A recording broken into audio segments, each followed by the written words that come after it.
idea sí es no, o sea, la apuesta, aunque no sé si es un vicio de historiadores o de profesores, no sé qué pensará el profesor Alexander, uno dice, no, me demoro media hora y termina uno demorándose hora y media. Desde luego el afán es, por supuesto, lograr tener una discusión al final del encuentro.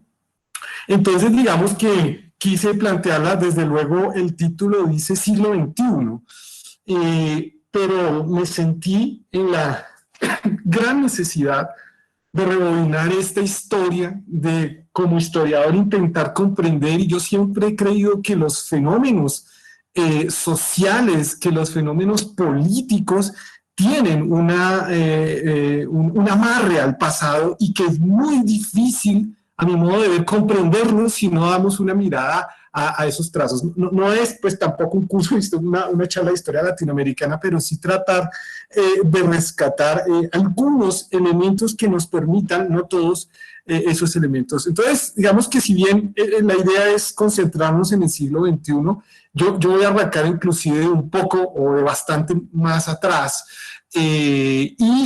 intentando también mantener esto de la democracia, ¿sí?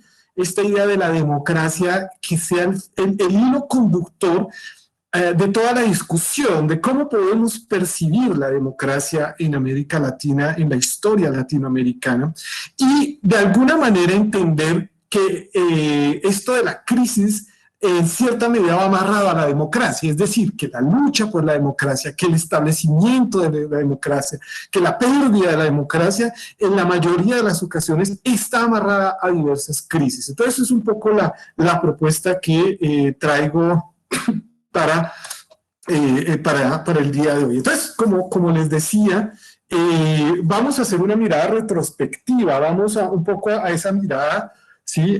Pues siglos XIX y XX, insisto, algunos de los presentes, algunos elementos recordarán cuando lo trabajamos en nuestros cursos en la Tadeo, pero pues rico, y si se me olvida algo, qué bonito que ellos puedan ayudarme a recordar, ¿cierto? Entonces, claro, el siglo XIX, el siglo donde arranca toda esta historia republicana de alguna forma, ¿cierto? Y cuyo punto de partida, pues, es desde luego las independencias. Obviamente, esto de las independencias, pues, tiene tantas cosas bonitas y apasionadas por mirar, por entender, pero pues no es el espacio y no hay el tiempo suficiente para abordarlo como uno quisiera, ¿cierto? Pero digamos que cuando arranca esa historia, cuando arranca esa vida republicana, por allá a comienzos del siglo XIX, 1805, 1808 y luego 1810, en esa primera tanda de procesos de independencia que se vieron truncados y frustrados, una vez fue derrotado Napoleón en 1815 y que nos costó una nueva oleada de luchas de independencia. Ahí, digamos que lo que uno puede señalar es que hay una supuesta lucha contra el pasado colonial, pero aquí uno debe lanzar reflexiones y hacerse preguntas. Ayer el profesor Alexander inclusive desarrolló hipótesis absolutamente interesantes de estudiar, de mirar, pues que, digamos, llevan al debate, ¿cierto? En mi mirada, sí, uno se debe plantear esta pregunta, si en este 1810-20 podemos hablar de verdaderas revoluciones, ¿cierto? Es que fue una revolución al estilo Revolución Francesa, al estilo guerras de independencia norteamericana, al estilo Revolución de las Rosas, que debe conocer a profundidad el profesor Alexander, en la Inglaterra de 1688, en esa Inglaterra post-Cromwell, en esa Inglaterra pues, que trajo a la Casa Orange a tierras inglesas. Entonces, ante esa pregunta, yo planteo una respuesta que pues, lejos de la pretensión de considerarla como verdad, pero pues muchos análisis y elementos me llevan como a pensar que puede ser así, ¿verdad? Entonces, no pensar la independencia como una ruptura, como un cambio, sino como un relevo de élites, señalando lo que digo aquí, los revolucionarios no se sienten rebeldes, ¿sí? Sino herederos de un poder caído. ¿Por qué quisiera yo ponerme a señalar este tipo de cosas? Porque digamos que aquí vamos dando las primeras puntadas de lo que quiero desarrollar a lo largo de mi discusión, y es esto, un problema de élites. Desde la independencia estamos encontrando sociedades latinoamericanas que, lejos de ser plurales, están basadas en modelos elitistas. Y eso es un elemento que continúa vigente hasta este siglo XXI en el que estamos hablando. Es decir, ya hemos construido héroes, hemos construido Simones Bolívares, hemos construido San Martínez, ¿cierto? Y tantos otros, Santa Anas, por allá en México y América Central. Claro, con miradas altruistas, pero en realidad a mi modo no son tanto, ¿cierto? No quiero decir que no sean personajes que valga la pena tener en cuenta, sino más bien entender, y ustedes dirán, no, y los ejércitos patriotas y todos esos llaneros que subieron los Andes y se murieron de frío y de hambre en esas luchas. A mi modo de ver, claro, sí, pero ellos fueron más bien carne de cañón, ¿cierto? Es decir, una vez se conquistaron las independencias en América Latina, lo que vino fue, oiga, muchas gracias, hermano, sí, gracias, qué bacano que usted hubiera empuñado un arma y hubiera sacado a los españoles de aquí, ¿cierto? Qué bacano que usted hubiera caminado 4.000 kilómetros descalzo y que hubiera dado la vida por la patria, chévere, hermano, bacano, devuélvase. Sí, sí, ¿para dónde? O sea, es decir, ahí hay toda una serie de conflictos que nos hablan entonces justamente de un modelo muy diferenciado entre estrechas élites y amplios sectores populares, insistiendo en que son elementos y factores que no han desaparecido y que explican en gran medida los problemas que digamos que estamos encontrando en la América Latina contemporánea. Bueno, luego de este arrancón de la independencia, quiero plantarles algunos elementos o características de este siglo XIX, insistiendo, no es una charla sobre América Latina en el siglo XIX, pero creo fundamental señalar algunos aspectos, ¿cierto? Entonces, el primero de ellos es decir que pues el siglo XIX latinoamericano se caracteriza por marcadas pautas de jerarquía. Entonces, es un elemento en el que estaría hablando casi excesivamente: jerarquía, castas, élites, ¿sí? Apalancadas en un sistema, ojo con esto, porque es que inclusive si queremos hablar de democracia, tenemos que mirar qué sistema económico, para bien o para mal, gústenos o no, uno debe pensar en el sistema económico que se desarrolla para entender cómo a él se ancla un sistema político determinado. Aquí lo que hay es un sistema de hacienda, un sistema de tenencia de la tierra extremadamente regresivo, ¿sí? Excluyente, casi servil, ¿sí? Que le da el poder y los privilegios a un escaso... Desgraça. Seus banderabianos, filha da puta. E filha da puta. Era lo que le comentaba, profesor Alexander, de que a veces está el riesgo de que se metan a tocar la cosa. Qué pena, he ido eliminando esas personas de ahí. Gracias. Sí, bueno, ojalá que sí nos dejen continuar. Bien, entonces, digamos que, bueno, les decía, este tema del sistema económico, ¿sí? Una economía latinoamericana que se estancó en la monoproducción con una débil o inexistente acumulación de capital. Y esto es fundamental, ¿sí? Yo creo, como historiador, que hay tres aspectos muy importantes que van cruzados entre sí para el desarrollo de la democracia tal cual la conocemos, desde luego tomando como base el modelo europeo, ¿sí? Uno es el cristianismo, y no quiero profundizar para nada en este aspecto porque pues esos dan otras discusiones. El cristianismo, ¿sí? El capitalismo, ¿sí? Y la democracia, a mi modo de ver, son aspectos que van cruzados. No quiero decir que para ser demócrata hay que ser cristiano o hay que ser capitalista, pero digamos que si lo miramos desde un punto de vista histórico, hay unos elementos comunes que amarran esto. Aquí el capitalismo no existe, realmente es muy paupérrimo, y entonces eso también cierra el modelo político y cierra las posibilidades de una democracia más amplia.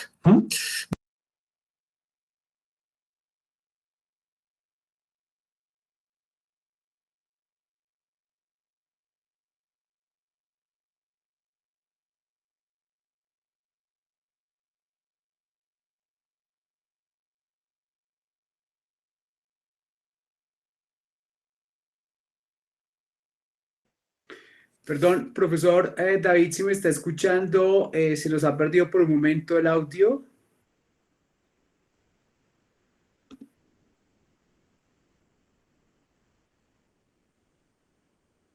Qué pena, profesor David, se nos ha perdido el audio. Ya, qué vaina, no sé por qué motivo, algo pasó. Ya, fue un minuto, no sé si podemos volver un minuto atrás, gracias. Sí, seguramente, uy, ya nos están hackeando, ¿sí, hermano? Sí, y eso que no ha empezado lo bueno. Sí, a nosotros nos hicieron lo mismo en la tarea hace un tiempo y bueno, a veces a la gente no le gusta que uno hable de ciertas cosas, pero bueno, sigamos intentándolo. Bueno, digamos que hablaba de estos elementos, pero no quiero quedarme tanto tiempo en este siglo XIX, quiero ir avanzando. Bueno, decía diferentes cosas, de la ausencia de centros urbanos difícilmente conectados, que es una característica muy importante, la falta de una discusión de la cosa pública, la falta de una difusión de la prensa, son solo algunos elementos que nos permiten entender cómo es esto. ¿Sí? ¿Cómo se está construyendo? Y aquí entonces yo meto otro aspecto que me parece fundamental, ¿sí? El Estado. Entonces, dos ideas claves aquí es cómo y cuándo, o sea, preguntarse uno como historiador, cómo y cuándo surge el Estado en América Latina, en primera medida, y en segundo lugar, cómo y cuándo surge la democracia en América Latina. ¿Sí? Entonces, bueno, decir cuándo, ¿sí? No, el Estado nació tal día, la democracia nació tal día, no es posible dar esa respuesta, ¿cierto? Es muy complicado. Lo que yo creo y lo que yo considero, de acuerdo con lo que he podido explorar, es que realmente en lo que a Estado se refiere, la cosa fue muy tardía, digamos que una idea más o menos de Estado en América Latina, yo la pensaría por allá hacia la década de 1870, es decir, casi 50 años después de la independencia, ¿cierto? Y aún pensaría que la idea de democracia queda pospuesta de manera muy tímida para el siglo XX. Entonces, fíjense ustedes cómo pasan las décadas y no logramos establecer ni un Estado ni una democracia. Entonces, esto va a generar una ruptura, va a generar problemas, va a generar taras y desafíos para el desarrollo de estos aspectos. En cuanto al Estado en el siglo XIX, pues el Estado requería recursos que no existían, no había un sistema fiscal, ¿sí? Digamos, todos sabemos aquí que para que haya un Estado se requieren impuestos, ¿sí? Eso, bueno, ya hay una discusión que miraremos más adelante, pero aquí no existían los recursos, ¿sí? Aquí se pagaba con tierras, aquí se pagaba con privilegios, aquí se pagaba con otra serie de cosas porque realmente no había los recursos para pensar un verdadero Estado. Adicional a eso, en toda América Latina encontramos como característica una ausencia de una autoridad centralizada, ¿sí? Y esto lo amarro con este tercer aspecto, no existe ni legitimidad ni reconocimiento del Estado. Me explico. Lo que uno puede percibir es que si usted le pregunta a un campesino chileno, colombiano, ecuatoriano o mexicano de 1850, para usted, ¿qué es el Estado? De pronto no tiene ni idea y de pronto ese campesino ni siquiera le hable castellano, ¿vale? Entonces, no existe, no se entiende qué es el Estado, no hay una claridad, es muy pocas las personas que entienden esto, entonces esto no, o sea, le resta legitimidad, ¿cierto? Y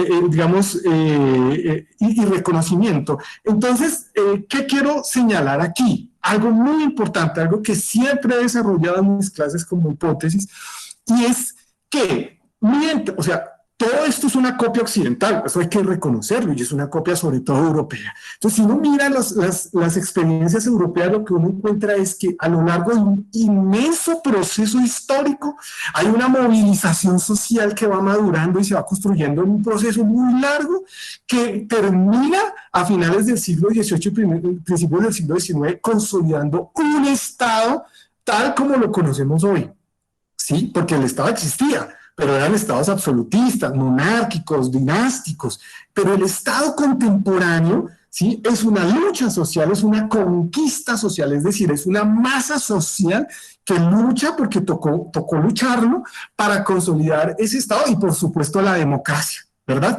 ¿Qué es lo que sucede en América Latina a mi modo de ver? Todo el proceso contrario. El Estado lo consolidaron unas cuantas élites, un puñado de hombres, y digo hombres porque inclusive se restringió el acceso de mujeres a esto. La mujer como actor político viene por allá en la segunda mitad del siglo XX. Entonces, hay un proceso totalmente contrario. El Estado es montado por las élites. ¿Por qué las élites se toman el trabajo de montar un Estado? Por estar a la moda, ¿sí? Oiga, seamos lo más occidentales posible. Entonces, si los europeos dicen que un Estado decente tiene una constitución, pues redactemos una constitución. Si los occidentales dicen que hay que tener partidos políticos, montemos un partido. Si los occidentales dicen, los europeos dicen que hay que tener elecciones, pongamos a 3 piscos a votar. ¿Listo? Y eso nos dará un aire de república, de semidemocracia y de semiestado. Pero realmente no es una lucha social, no es una movilización de las masas chilenas, colombianas, mexicanas, brasileñas, por consolidar una democracia, por consolidar un Estado, ¿sí? No, es un invento que va de arriba para abajo. Es una hipótesis que yo he venido planteando desde hace mucho tiempo. Entonces no existe ni legitimidad ni reconocimiento del Estado. ¿A quién reconocen la gran parte de las sociedades latinoamericanas en este momento? A su patrón, al dueño de la tierra, ¿sí? Que es el que le soluciona el problema, que es el que le da abrigo, que es el que le da trabajo, que es el que le da alimento, que es lo que debería dar un Estado. Lo da el patrón, lo da el hacendado, ¿cierto? Entonces, digamos que aquí hay un proceso totalmente contrario que rompe claramente las dinámicas y que van digamos, a tener repercusiones a futuro. Bueno, en cuanto a la democracia, digamos, hablamos del Estado, ¿cierto? 2 preguntas. ¿Cuándo el Estado, cuándo la democracia? ¿Cierto? Que intenta dar unas pautas. En cuanto a la democracia, hay muchas cosas más por señalar, ¿cierto? En cuanto a la democracia, ¿qué tenemos? Y lo decía ayer el profesor Alexander, un elemento importantísimo, una fuerte tradición presidencialista, es decir, un ejecutivo por encima del legislativo, del judicial, ¿sí? Ayer se discutía ese tema y cuando he trabajado estos temas en clases con mis estudiantes, siempre planteo la pregunta, imagínense a América Latina con regímenes parlamentarios, que creo que ayer se alcanzó a plantear esa discusión, ¿cierto? Porque aquí sí nos encantó copiar muchas cosas, pero eso que es tan europeo sí no lo copiamos. Regímenes parlamentarios, imaginémonos por un momento qué sería América Latina con regímenes parlamentarios. No estoy diciendo que con eso seríamos mejores o peores, ¿cierto?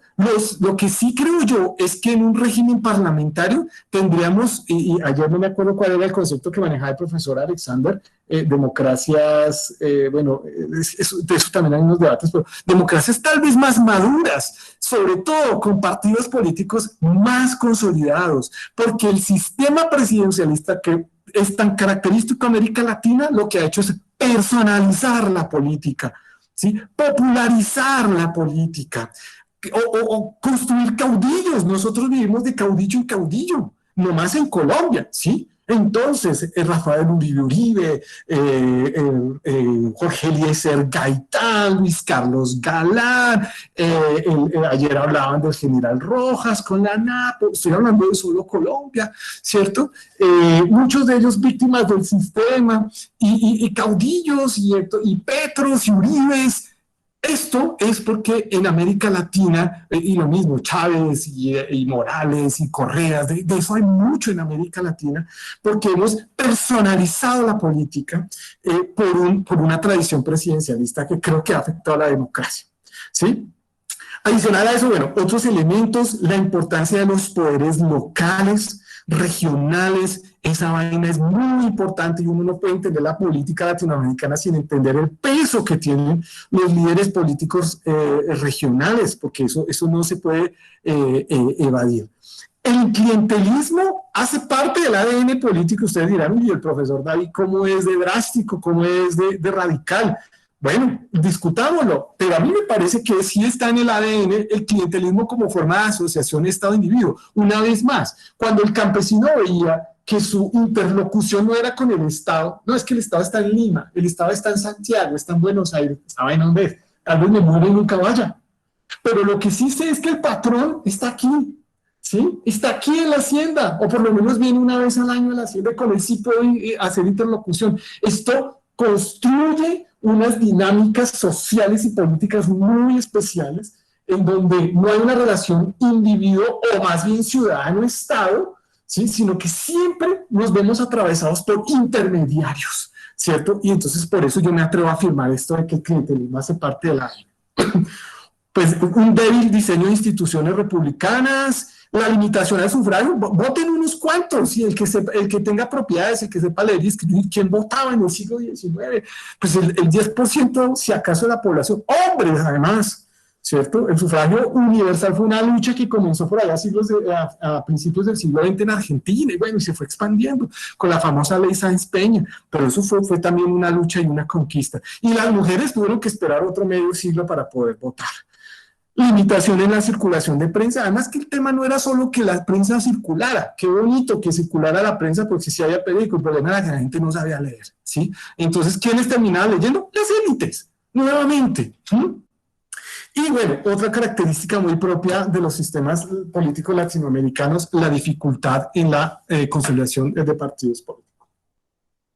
Otros elementos para señalar de este siglo XIX latinoamericano, la participación política de los amerindios fue reducida al mínimo. Insisto, aquí había mucho, aquí siempre ha habido temas de racismo, aquí siempre ha habido temas de diferenciación social muy marcadas, ¿cierto?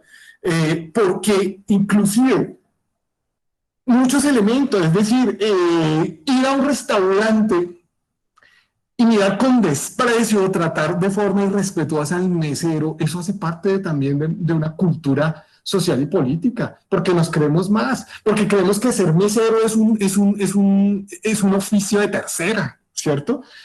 Discúlpenme, pero a veces somos sociedades muy arribistas, ¿cierto? Sin serlo, además. Entonces, esto es una vaina que viene, y ustedes dirán, por eso, ¿por qué nos dice esto? No, porque esto es una vaina que viene de atrás, esto fue construido, ¿sí? Una forma elitista y digamos, muy diferenciada, muy jerarquizada de ver a los demás. Entonces, primero fue al indio, al indígena, al afro, pero en general al pobre, el pobre siempre discriminado, ¿cierto? Siempre. Entonces, bueno, los dirigentes criollos crearon el movimiento de independencia e intentaron crear correctas formas constitucionales para conservar su liderazgo. Esto hace parte de lo que ya les señalaba, no profundizaré en ello. Bueno, hay una tímida, casi inexistente noción de ciudadanía, eso viene a ser muy contemporáneo, una tímida noción de soberanía popular. Y miren esto, en el siglo XIX, esta vaina que estamos viviendo no es tampoco actual. Esto hace parte de nuestra historia. En el siglo XIX se conservó la pauta de la represión, ¿sí? Represión a todos los niveles, siempre se conservó una idea. Inclusive, no le debatí ayer al profesor Alexander, pero él planteaba la idea de ejércitos. Yo le hubiera preguntado, ya que, ¿no? Ya perdí mi tiempo para preguntar, ¿cuáles ejércitos, profe? Porque realmente los ejércitos latinoamericanos nacen por allá a finales del siglo XIX. Lo que hay es, digamos, grupos de hombres en armas que con un ejercicio temporal, no quisiera ser mercenarios, pero es muy difícil rastrear la idea de militares porque no hay ejércitos nacionales que representen una nación. Y más allá de eso, que no quiero abrir el debate ya, es la idea de que para qué fueron usados los ejércitos, para qué fueron usadas posteriormente las policías, pues para reprimir el movimiento social. No digo única y exclusivamente tampoco, pero digamos que eso fue muy, muy claro. Digamos, cuando uno mira dentro de la historia colombiana, ¿cierto? Que eso fue un ejercicio que hice hace algunos años, donde se establecieron los primeros batallones del ejército colombiano una vez se profesionalizó a principios del siglo XX. Qué curioso, ninguno queda en zona de frontera. porque supuestamente los ejércitos están para proteger la soberanía y las fronteras. Ningún batallón se estableció en zonas de frontera. Cuando uno empieza a mirar dónde quedaron esos batallones, se establecieron en zonas donde mayor movilización social existía en el país, ¿cierto? Para reprimir, ¿verdad? Eso es un tema muy interesante. Y por eso fue que cuando nos invadieron, nos invadieron en esa chistosa guerra con el Perú en el 32, el ejército colombiano tardó 3 semanas en llegar a Leticia. Ni siquiera sabían llegar, porque es que su tema no era defender las fronteras, su tema era defender un régimen y unas élites, ¿vale? Bueno, entonces, esto porque digo, muchas de las cosas que estamos viviendo no son nuevas, ¿sí? Finalmente América Latina vivía en una permanente lucha entre grupos sociales, las guerras civiles fueron muy características. Quiero avanzar ya rápidamente porque, insisto, no me quiero quedar aquí, pero lo que he querido es sentar las bases de lo que fue el siglo XIX, de cómo todos estos elementos que he señalado siguen teniendo ramas a lo largo del siglo XX y XXI, ¿sí? Bueno, heredamos una cultura hispánica, machista, racista, de limpieza de sangre, de castas, de relaciones de dominio. Al principio hablábamos del famoso su merced con el profesor Alexander de este encuentro. Eso tiene una implicación muy amplia que no es el momento de hablar. Marcada por una fuerte estratificación de las relaciones sociales, ya lo he dicho, élites muy occidentalizadas, como lo hago Europa está bien, ¿cierto? Entonces, lo que nos generó un concepto de una ausencia de un concepto de lo autóctono. Miren esto, la educación siempre como privilegio y no como derecho, ¿cierto? Y eso creo que sigue siendo algo muy permanente. Es decir, aquí la educación no es un derecho, aquí hay unas restricciones muy fuertes al acceso a la educación. Y eso es un componente fundamental si queremos construir una verdadera sociedad democrática, ¿cierto? Bueno, explotación del indígena y del afrodescendiente. Listo, por fin abandonamos el siglo XIX, pero creo y señalo que es muy importante dar esas miradas hasta allí desarrolladas. Dios, faltan 10 para las 5. Bueno, en esto del siglo XX quiero mostrarles unos periodos muy puntuales, muy puntuales, ¿cierto? Para poder abordar ya finalmente el siglo XXI. O sea, unos periodos para mirar qué pasa, o sea, con la sociedad, con la política, aquí.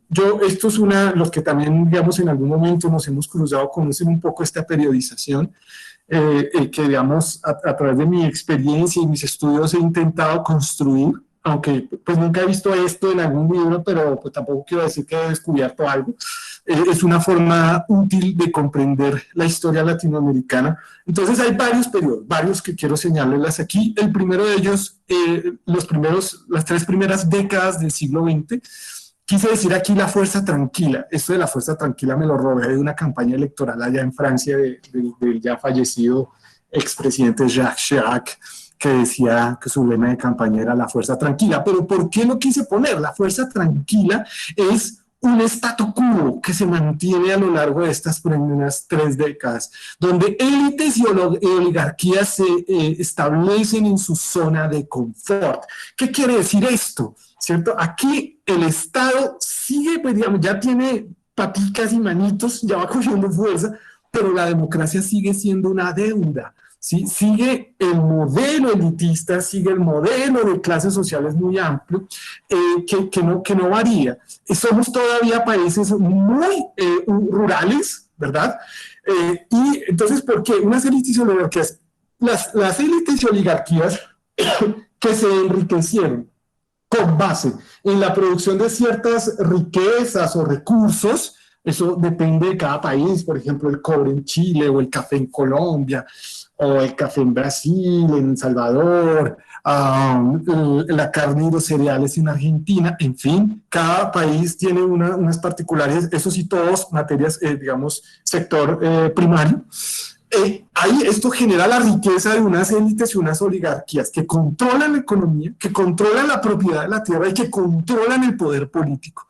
Y ellos creían y consideraban que la riqueza, que el dominio sobre amplios sectores de la sociedad y la población iba a ser para siempre. ¿cierto? Entonces están en su zona de confort. Entonces, ellos manejan los hilos económicos, políticos, mantienen un statu quo, mantienen un dominio social que nos habla todavía de una democracia en ciernes, muy limitada.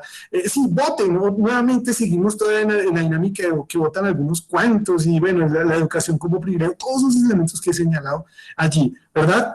¿Hasta cuándo? Hasta la crisis de 1929 que mete un sacudón muy fuerte y abrimos un segundo periodo, ¿cierto? Donde fue muy común en América Latina de hablar de desarrollo y modernidad. Y en este periodo es importante hablar de un protagonista fundamental, el principal protagonista de la década de los años 30 en América Latina, es el Estado. El Estado hace y deshace. Si llueve es culpa del Estado, si hace sol también.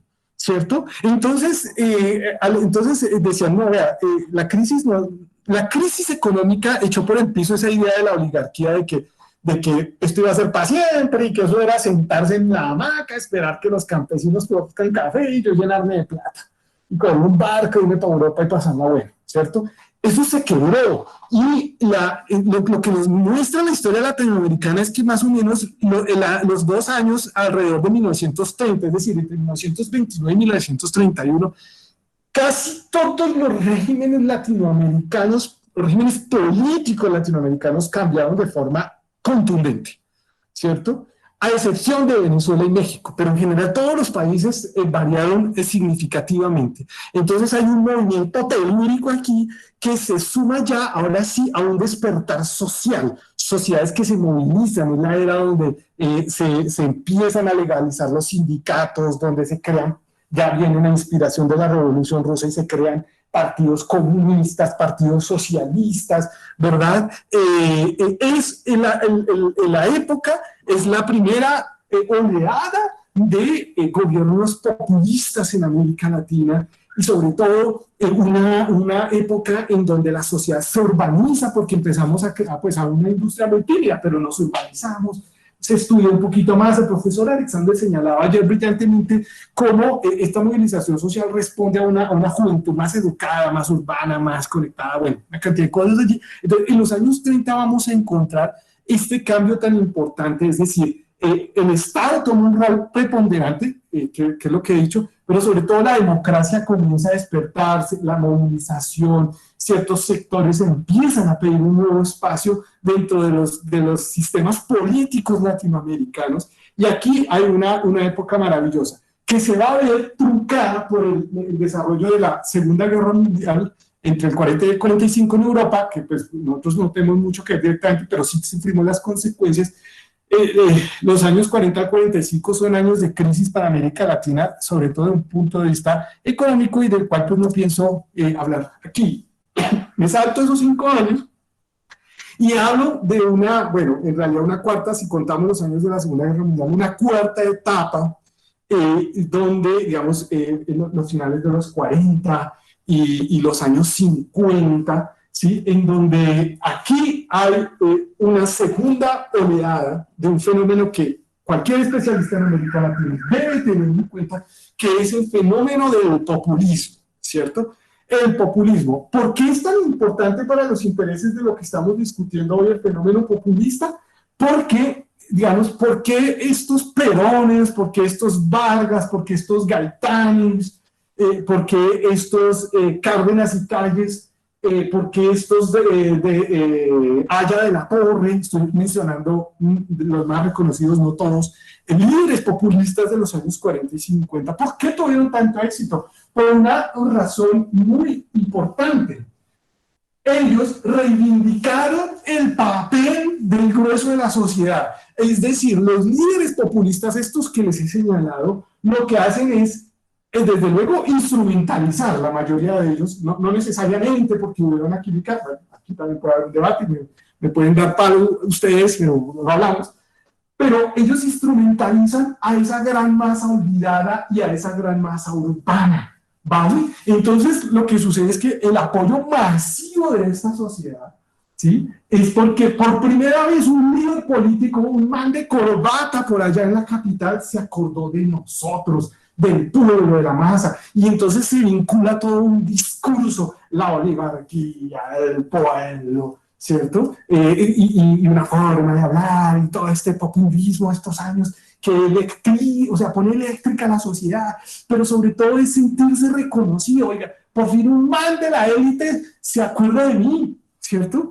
Se piensa que existo, y entonces se vuelven semidioses, ¿cierto? Y se vuelven grandes héroes.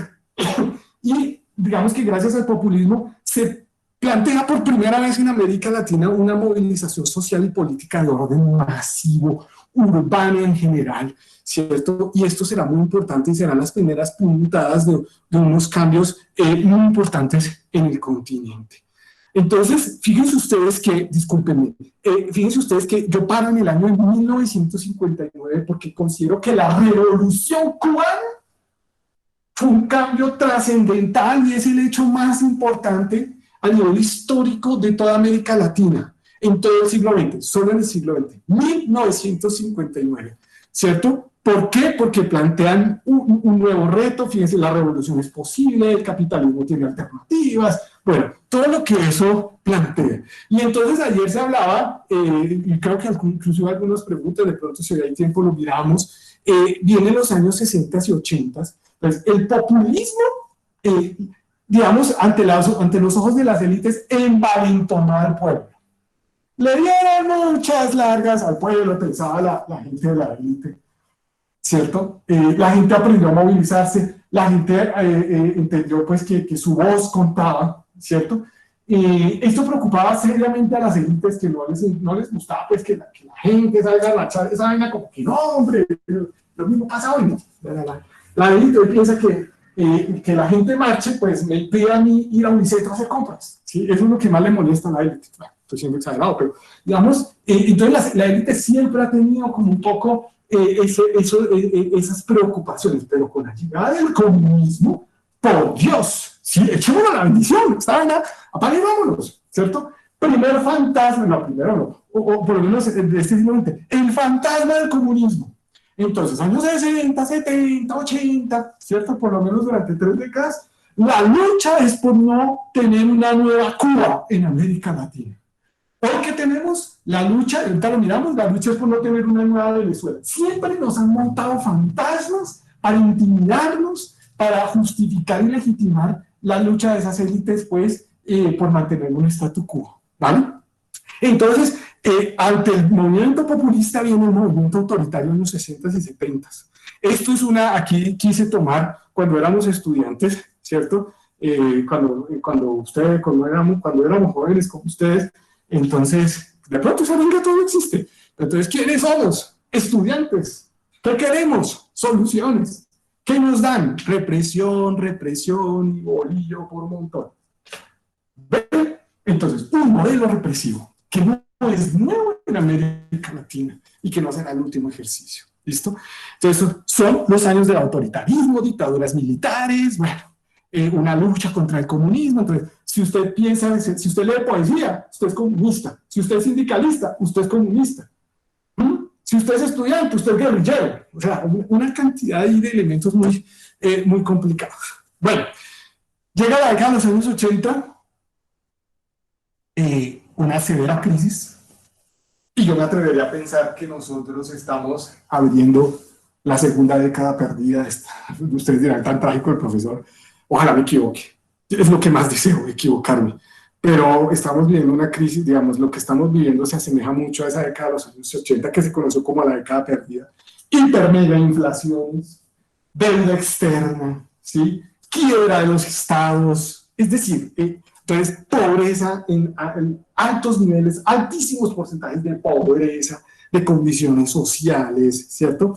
Entonces esto, digamos que entre la represión de los años 60 y 70 y la crisis económica, se le dio un golpe muy certero a la participación política, al fortalecimiento de la democracia en América Latina. Bueno, y llegó entonces la última década del siglo XX, y ahora ya pues para poder entrar al XXI, ¿cierto? Ese siglo XX, como lo diría Gardel, el siglo XX campalache, problemático y febril, con un fenómeno muy interesante y es la proyección de lo que se conoce como la nueva derecha latinoamericana.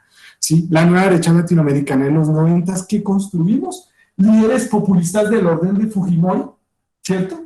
Pero sobre todo una generación, ahí les presento algunos: Menem, Fujimori, Collor de Mello, Gaviria, Carlos Salinas de Gortari, todo un club de políticos relativamente jóvenes, muy renovadores, como muy, o sea, no los tradicionales viejitos de los partidos políticos tradicionales, sino como una nueva élite, finalmente, porque pues, es una nueva élite que digamos que se ubica en los años 90 y cuya fórmula, digamos, política para recuperarse de la dolorosa década de los 80 son tremendas políticas de orden neoliberal, digamos, muy orientadas desde el Fondo Monetario Internacional. Sin embargo, en términos de democracia, de participación social, es un renacer de la sociedad, digamos, al terminar la Guerra Fría, al ir acabando en cierta medida el fantasma del comunismo y todo este tema, ¿cierto? Esto abrió posibilidades para una sociedad, una juventud y una sociedad en general ya muy urbana, lo cual ya más educada, que plantea entonces nuevos aires y nuevas esperanzas en el continente latinoamericano, a portas, ¿sí?, de pues, una década muy buena para América Latina, ¿cierto? El inicio del siglo XXI, entonces, se hizo muy popular dentro de la historiografía latinoamericana. Entonces, hablar de, digamos, de la oleada de izquierda, muchos de ellos ni siquiera son tan de izquierda, pues yo no creo que Bachelet sea pues el gran símbolo de la izquierda latinoamericana. En fin, entonces lo que tenemos es, bueno, dos elementos que confluyen a comienzos del siglo XXI, ¿cierto?, que van a permitir la llegada de estos denominados gobiernos progresistas, ¿cierto? Entonces, los 90 es apertura, participación, bueno, también la globalización nos fregó, pero bueno, hay cambios importantes que se consolidan en la primera década del siglo XXI. Pero estos elementos centrales que nos permiten comprender esto, ¿cierto? El primero de ellos es que Washington, por primera vez en mucho tiempo, nos dejó de estar encima de nosotros, coloquialmente oliéndonos la nuca, ¿verdad? ¿Por qué? Porque vino el fenómeno del terrorismo inventado, pues, ¿no es cierto?, digamos, de Al-Qaeda y todo ese tema, entonces Irak, Afganistán, la lucha contra el terrorismo. Entonces, Estados Unidos orientó su mirada sobre todo al Medio Oriente y nos relajó un poquito la vaina a nosotros. Y eso nos funcionó muy bien, nos permitió, digamos, surgir. Y ese fue el primer elemento. Y el segundo elemento es que nos disparamos tremendamente y tristemente al mismo tiempo en grandes productores de materias primas. Es muy chistoso porque 2 siglos después de independencia, América Latina se hallaba exportando petróleo, exportando oro, exportando soya, y en eso consolidó una relativa riqueza. En eso consolidó, digamos, ¿qué presidente no se jacta de la primera década del siglo XXI y dice, saque millones de gente de la pobreza? Claro, pero era una situación circunstancial, coyuntural, que ya no está, que ya desapareció, porque es que no fue la industria, no fue la tecnología que desarrollamos, no fue la transformación, no, fue escarbarle a la tierra lo que podía y en eso generamos una riqueza transitoria, ¿cierto? Estos dos elementos entonces abren esa primera década de ese siglo XXI que hacía pensar pues que esta vaina iba para lo mejor y la verdad que era, pero insisto, fue coyuntural, ¿cierto? Y pues digamos, el relajamiento de los Estados Unidos permitió la llegada pues de ciertos gobiernos que denominaríamos progresistas y que la mayoría de ellos, eso sí, muy marcados por el populismo. ¿Qué podemos decir entonces de la democracia en este inicio del siglo XXI? Vean ustedes este cartel que me parece muy significativo, ¿sí? Es un cartel del año 2001. Perdón, del año 2000, diciembre del año 2000. No, estoy perdido, no. Diciembre del año 2001, 18 y 19 de diciembre del año 2001. Entonces, ¿qué podemos decir de la democracia? A mí me parece que este cartel no responde. Esta es la movilización que hacen los argentinos en 2001, ¿sí? El día que cae el gobierno de Fernando de la Rúa, ¿sí? Nuestra América Latina que muestra de todo, ¿sí? Expresidentes que se suicidan en la casa como Alan García, bueno, aquí hay tantas cosas tan macondianas, hasta el caso argentino, un presidente que pues con la gente movilizada en la calle le tocó dar el helicóptero, irse en helicóptero, renunciar a la presidencia con un helicóptero y volarse porque ni siquiera podía salir en carro de la Casa Rosada, ¿cierto? Pero vean lo que dice el cartel, que se vayan todos, ¿sí? Ese era el lema de la crisis argentina con la que comenzó el siglo XXI, que se vayan todos, estamos mamados de esta clase política corrupta, ¿sí? Es una fatiga, y yo creo que América Latina sigue pensando en ese, que se vayan todos, ¿cierto? Entonces, bueno, adicional a eso, pues eso no es todo, algunos elementos sobre la democracia de este siglo XXI. Yo me quiero, digamos, referir y rápidamente pegarme a lo que venía planteando desde ayer el profesor Alexander. Claro, pues, la democracia de este siglo XXI frente a la de hace un siglo, pues diametralmente opuesta. Es decir, ha habido conquistas muy importantes y muy válidas y que deben estar allí, pero no hemos culminado la tarea, estamos muy lejos de eso, ¿sí? Y pues, desde luego, los amplios procesos de urbanización, el mejor acceso a la educación, aún a pesar de que siga siendo un privilegio, ¿cierto? Las mejores posibilidades de apreciar otros modelos. ¿A qué me refiero? Esta juventud de hoy en día, y pues bueno, yo creo que inclusive el profesor Alexander y yo hasta somos beneficiarios de eso, y mucha gente de nuestra generación, nosotros pudimos darnos un lujo que hace 30, 40 años era realmente algo muy difícil. Uno irse a estudiar a otro lado, a Europa, a Estados Unidos, hoy es lo más normal, hoy es tremendamente común, pues hace 30, 40 años era tremendamente excepcional. Entonces, cuando, lo digo porque, por ejemplo, cuando uno estudia los países de Medio Oriente, uno encuentra una sociedad muy occidentalizada. Pues claro, pues, si todos esos muchachos salen y se van a estudiar a esas universidades, pues se impregnan de esa cultura occidental y tal. Entonces yo no estoy diciendo pues que haya que copiar forzosamente modelos, pero eso tiene un impacto social. Son esos muchachos que se van y vuelven, ¿cierto? Traen tendencias, traen propuestas, traen ideas, muchas malas, pero la mayoría muy buenas, ¿cierto? Entonces, esas posibilidades de apreciar, no de copiar, ¿sí? Sino de apreciar otros modelos, el peso de los medios de comunicación, las tecnologías, nada más el poder estar haciendo este ejercicio que estamos haciendo cada uno desde su casa es algo maravilloso, a pesar de que nos extrañamos y que extrañamos el contacto, ¿cierto? Un aumento notorio, y quiero decir aquí, no suficiente, de la participación de las mujeres, aunque pues el caso chileno nos está demostrando una lección muy linda, ¿cierto? Y digamos, bueno, por último, sociedades más críticas, sin duda alguna, más críticas, más reflexivas, pero, ojo, este pero hay que ponerlo pues en super negrilla, ser a la vez peligrosamente polarizadas, y eso no está bien, ¿cierto? Yo creo que dentro de una democracia sana debe existir el respeto a la opinión del otro, ¿sí? Pero lo que uno ve en muchos países latinoamericanos es la polarización.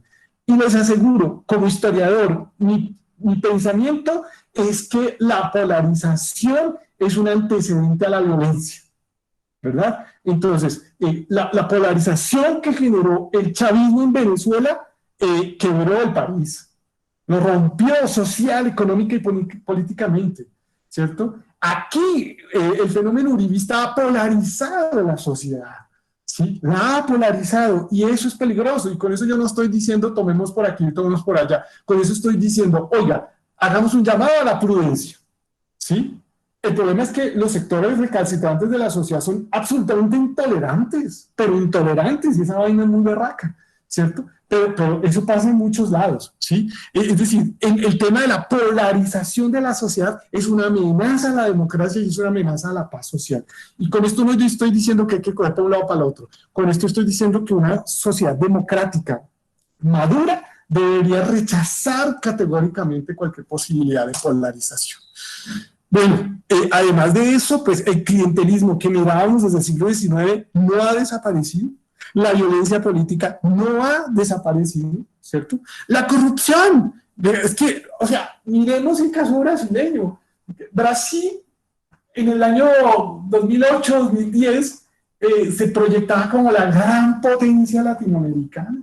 Brasil, pues de los BRICS y los emergentes, y Brasil va a pedir su puesto en el Consejo Permanente, puesto permanente en el Consejo de Seguridad y tal, y los chachos. Llegó Odebrecht y quebró al país, lo rompió en sus instituciones, en su política, en su democracia, lo quebró, ¿sí? Lo quebró, y digamos, el fenómeno de corrupción fue tan enorme, el movimiento telúrico de corrupción fue tan enorme, que llevó a un tipo tan complejo como Bolsonaro al poder. Y además de todo este movimiento telúrico tuvo impacto más o menos en otras 10 naciones latinoamericanas, ¿sí? De las cuales la más afectada, creería yo, fue Perú, ¿cierto? Que también está pagando las consecuencias. Entonces, realmente yo creo que la corrupción es el gran fenómeno del siglo XXI que está afectando a América Latina y que está amenazando a su sociedad y a su democracia.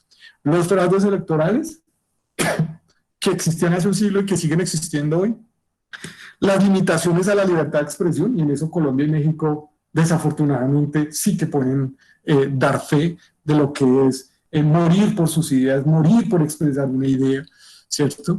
Bueno, nuevamente el sistema presidencialista en detrimento de los partidos políticos y a favor del populismo, es decir, el populismo, el caudillismo, son una consecuencia de esta, lo que les señalaba y que no pienso repetir, son una consecuencia de esa individualización de la política, ¿cierto?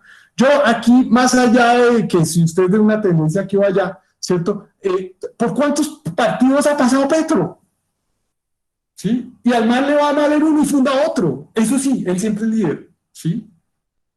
¿Por qué Colombia Humana no tuvo una estrategia de consolidar puestos en los municipios, en los departamentos, de consolidar una fuerte bancada parlamentaria? No, es que el partido es Petro, ¿sí? Pero al otro lado lo mismo, o sea, al otro lado tenemos un partido donde se dan el lujo de poner la silueta del personaje como bandera del partido, ¿cierto? Entonces, no son partidos, son hombres que lideran un partido.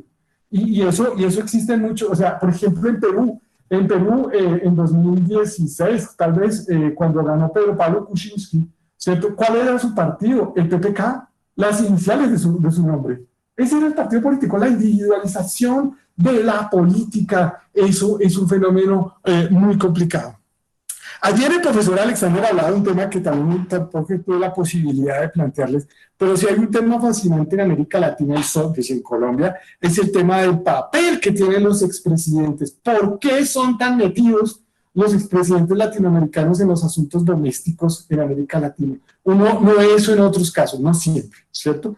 Terminé mi presidencia, me voy a dictar conferencias, me voy a dedicar a vivir de mi pensión, a vivirla, pasar la boca, no. Aquí, fíjense, aquí tenemos expresidentes que, bueno, aquí era muy tradicional que uno se volvía expresidente y era jefe del partido, ¿sí? O se tomaban las grandes decisiones con los expresidentes. O bueno, llegamos al punto en que se volvieron senadores, pero eso ni siquiera es tan colombiano porque Cristina Fernández de Kirchner, luego de ser 2 veces presidenta de la República de Argentina, se convirtió en senadora y hoy vicepresidenta, ¿sí? Es decir, hay una cosa muy fuerte allí. El rol que tuvo Evo Morales o el rol que tuvo Rafael Correa en las últimas elecciones de Bolivia y Ecuador, ¿sí? Eso aquí los expresidentes se resisten a desaparecer del escenario público.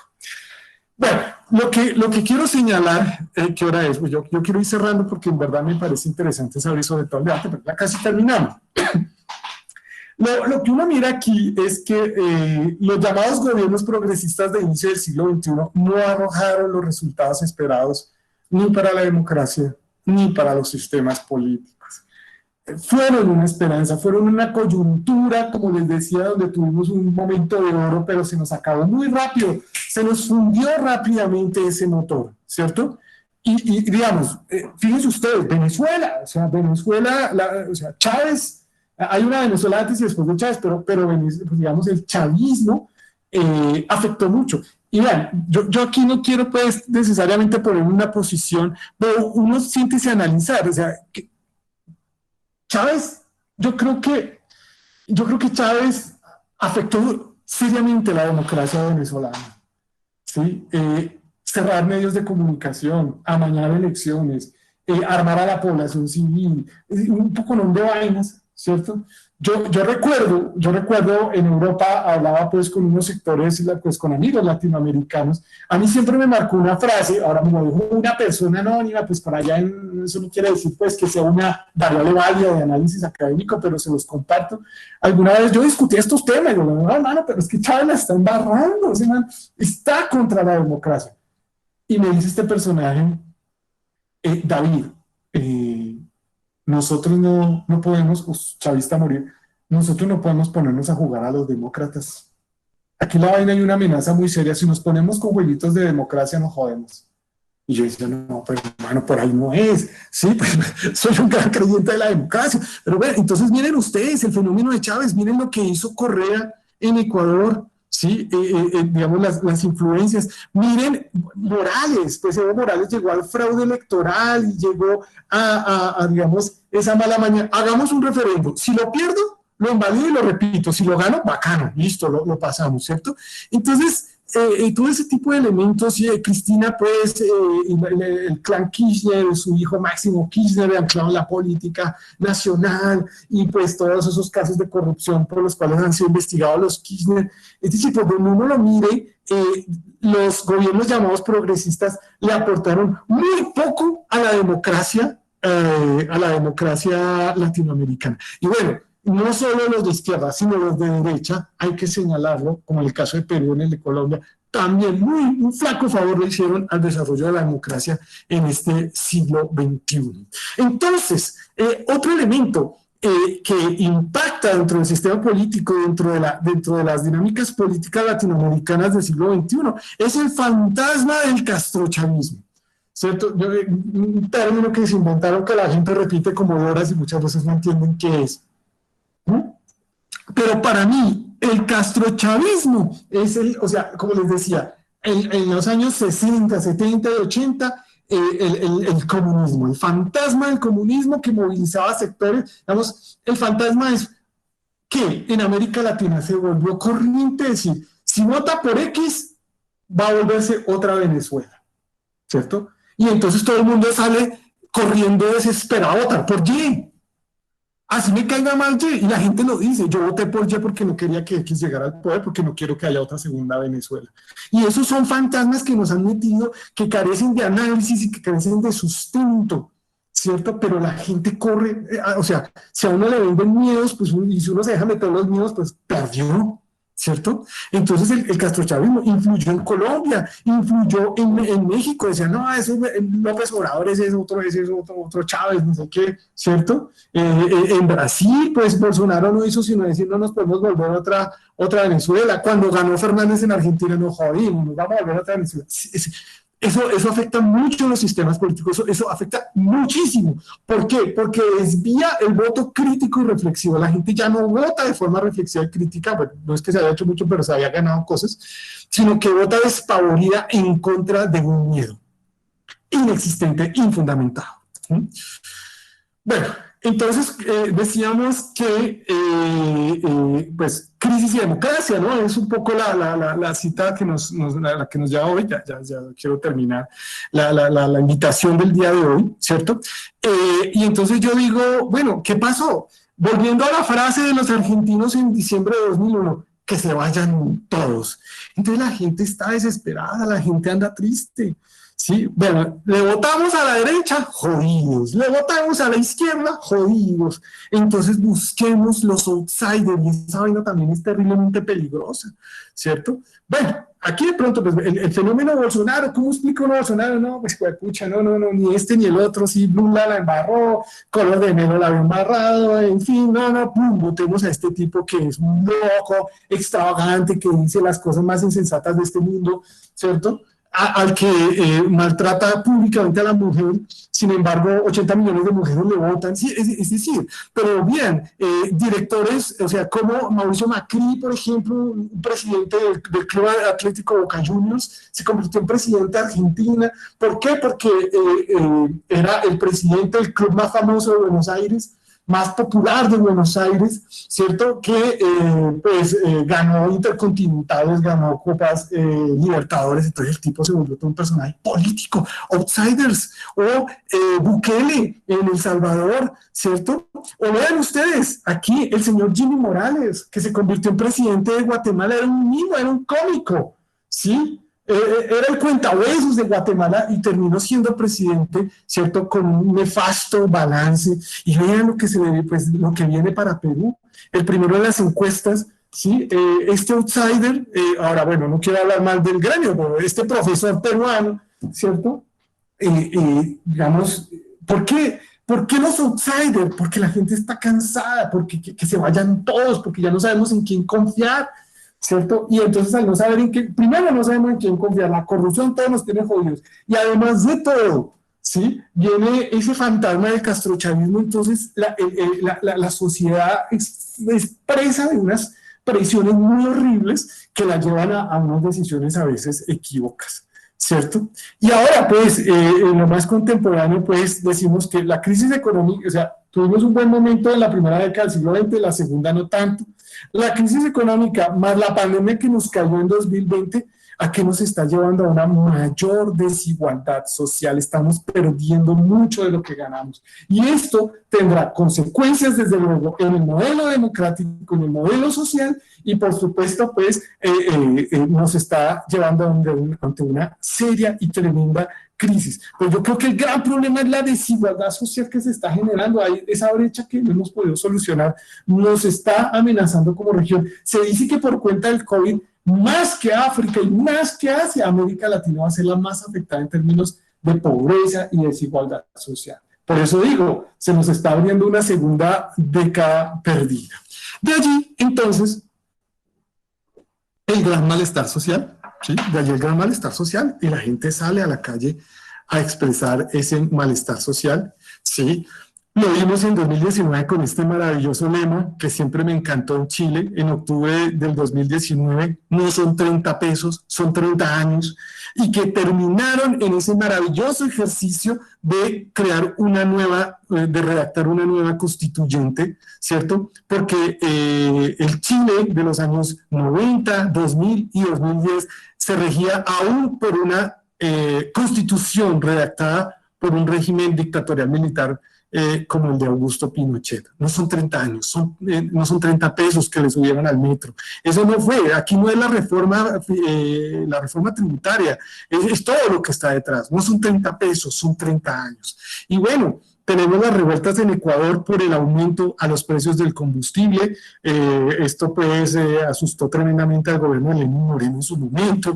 Salió corriendo de Quito para Guayaquil, finalmente quitaron como acá, echaron todo para atrás esas reformas. Las movilizaciones sociales ante las derivas autoritarias del presidente Evo Morales también movilizaron. Y si ustedes se dan cuenta, el gran fenómeno y el maravilloso fenómeno es la juventud. Es una juventud diciendo, hombre, ya no más, ¿cierto? Hay que tener también presentes, pues, las protestas sociales en Venezuela, ¿cierto? Justificadas por demás, creo yo, ante un régimen que quebró el país, que lo endeudó, que lo empeñó, tremendamente desigual, tremendamente antidemocrático, y desde luego, pues, el momento de la coyuntura que estamos viviendo con el caso, pues, lo que estamos viviendo en este momento en la actualidad. Yo quisiera cerrar esta discusión, esta charla, ¿qué hora es? 5:26, bueno, 4 minutos para cerrar. Yo quisiera cerrar esta discusión con un tema muy importante para todos: las lecciones que nos dejó la primavera árabe. Los especialistas en ciencia política, en relaciones internacionales, en ciencias sociales, saben muy bien que estoy hablando de las revueltas que se dieron a comienzos del 2011, es decir, exactamente hace 10 años. Muchos países se levantaron, muchos. Los más emblemáticos, el caso de Túnez con la salida de Ben Ali, el caso de Egipto con la salida de Mubarak, ¿cierto? El caso de Libia con la salida de Mohamed el Gaddafi. Pero ¿por qué quiero señalar las lecciones de la primavera árabe? Por una razón muy importante.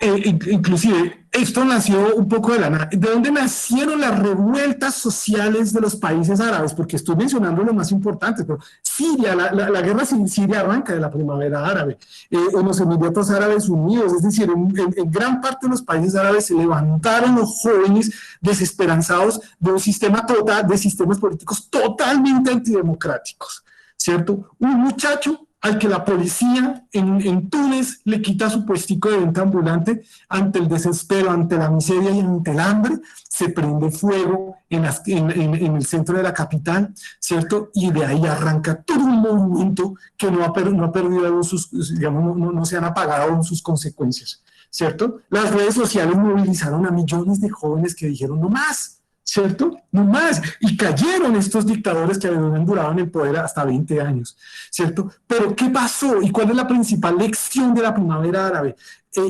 Yo creo que el error de la primavera árabe es, ellos se enfocaron en la caída de los dictadores. El dictador tiene que caer, pero creo yo, considero, y aquí está abierto el debate, que limitaron su visión, que limitaron sus objetivos, ¿cierto? El objetivo no era que cayeran esos líderes, el objetivo era construir una nueva sociedad, un nuevo modelo político y un nuevo modelo de democracia. Y en eso creo yo que falló la sociedad.